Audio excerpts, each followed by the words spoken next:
Doc. I'm TJ. And welcome to the Good News. We are so excited and delighted that you have decided to tune into the very next episode and the latest edition of the Good News with Doc and TJ.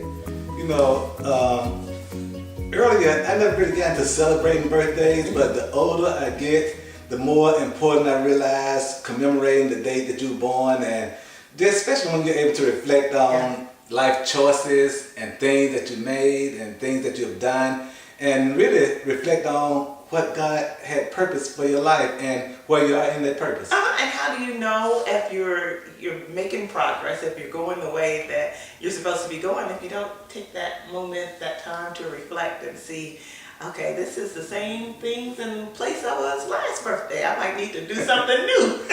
You know, I think it's interesting. A lot of times when you're young, you want to get old. And when you're old, you want to be young. And, you know, I'm at a point, I am what I am. That's it. You know, ain't no 50 is the new 30 and 50 is the new 50. You know, so, you know, I'm saying I'm the age I am, and I feel good for the age I am, and hopefully, and from based off what people say, I look good for the age I am. But no, I don't feel 30. When I feel 30, there are certain things I can do that I can't do now. And you are a lot broker. And a lot broker, you know, still trying to get at 30. So, you know, and when people say, you know, I wish I could go back to 30, man, I don't want to go back to 30. You know, I know I was at 30, just making all kind of mistakes. You know, not that I make mistakes now, but the mistakes I made then just look so much. Not making the same ones. Yeah. You know, it was great transitioning on to church anniversary. It was really great to hear the testimonies of the people that make up the body of Champions for Christ, and to hear the growth that they've seen both in the ministry and in themselves and in their lives. That's what it's all about, moving and getting closer to what Jesus would have us to do and be, and being the best people that we can be in our calling in being a Christian. You know, I think what was interesting as people communicated the different places where we started and where we come from, the beginning. And though we were talking about locations for the most part, I remember when y'all were here, I remember when y'all were there, and now we're here. And, you know, I also remember where I was mentally and spiritually there in those physical locations, you know. So not only have we transgressed and moved forward physically by different locations, but our walk with God has gotten moved also. We're getting closer and closer to the glory of God than we were 10 years ago when we first started. Yeah. I'm just excited to see what the next 3 and the next 3 and the next 3 look like in the life of Champions for Christ and the lives of the people that we affect as a body, the homeless that we feed, and not just providing physical food, again, that spiritual and mental food, and let them know that they are not forgotten and they are just where they are for a season. You know, and I think one of the comments that was shared that kind of resonated with me, or really kind of struck a good chord with me, was not knowing the impact on people you don't know.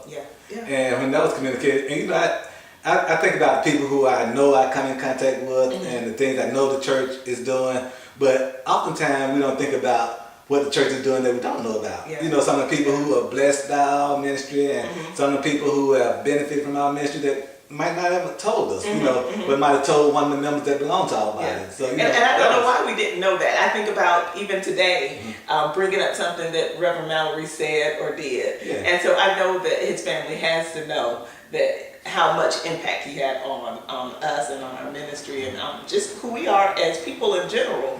We have so many Reverend Mallory-isms, and I'm sure people have the same of what we've done and shared with people in our ministry. And you know, that's a thing about it too.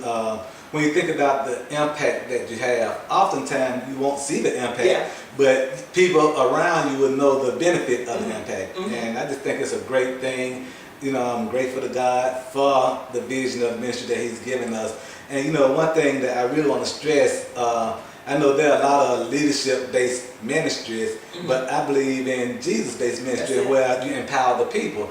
And one thing I really try to get the people to move away from is, it's not my ministry, it's our ministry. It's our ministry. And I was hearing some of that. I heard a lot of that too. You know, awesome. I heard a lot of people taking ownership in Champions for Christ as opposed to pastor, whatever, you know, leader they like to give it to.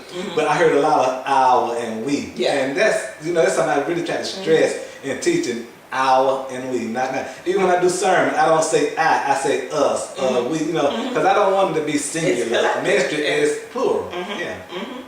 Well, in the words of William Murphy, it's working. That seed in the ground is doing something. So I'm grateful to be a part of such a dynamic, powerful ministry. Let's talk about a little bit about the Falcons playing on your birthday, just for you, and your fantasy football team.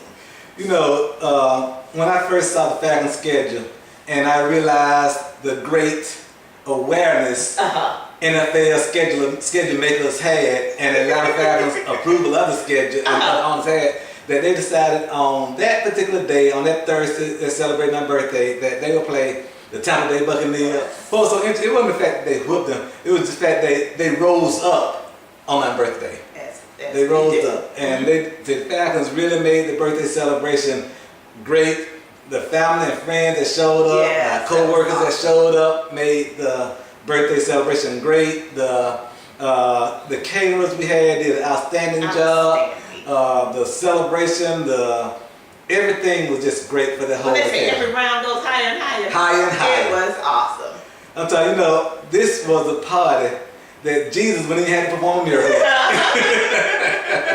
Man, I love speaking those kind of languages. Yeah. But I'm glad you enjoyed your birthday party, and I was praying. I don't normally pray for the Falcons, but I was praying that they did not disappoint you, and they took the prayers of the righteous. You know, a part of me, I'm glad that you are a Jones. But if you want a Jones, I'll have to give you a Carter for your last name.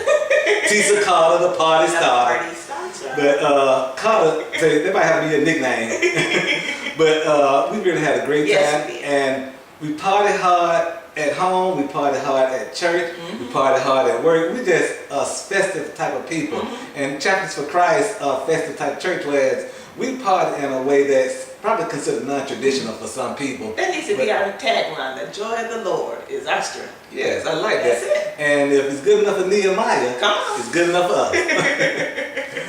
Okay, so tell me how the fantasy season's going. I know there have been some game time decisions made in the NFL that have just been destroying everyone's fantasy teams this year. Fantasy, we have some new owners in our fantasy league. Yeah, we have some expansion teams. A lot of times with expansion teams, there's a lot of bumps and bruises along the way. And I don't think there are too many expansion teams that don't get bumps and bruises on the way when they come to a new league. But fortunately, so far this year, my team has pretty much played the way most people have predicted them to play. They're strong in every aspect of the game.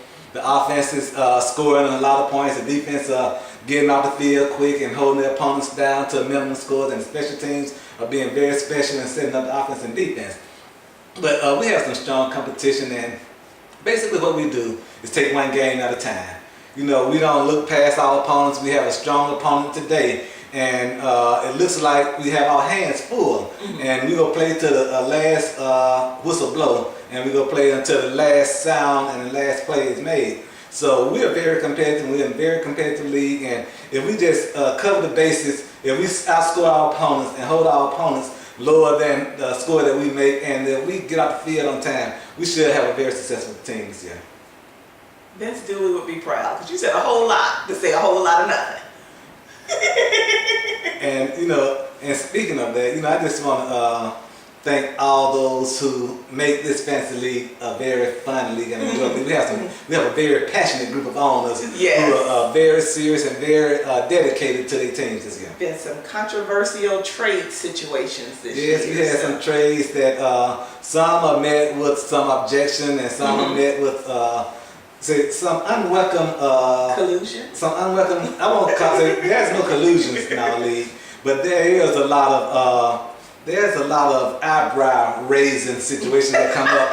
But as a group of passionate NFL fantasy league owners, at the end of the day, we all able to shake hands and get along very well and celebrate with each other, and we know it's all about the game, not about the owners.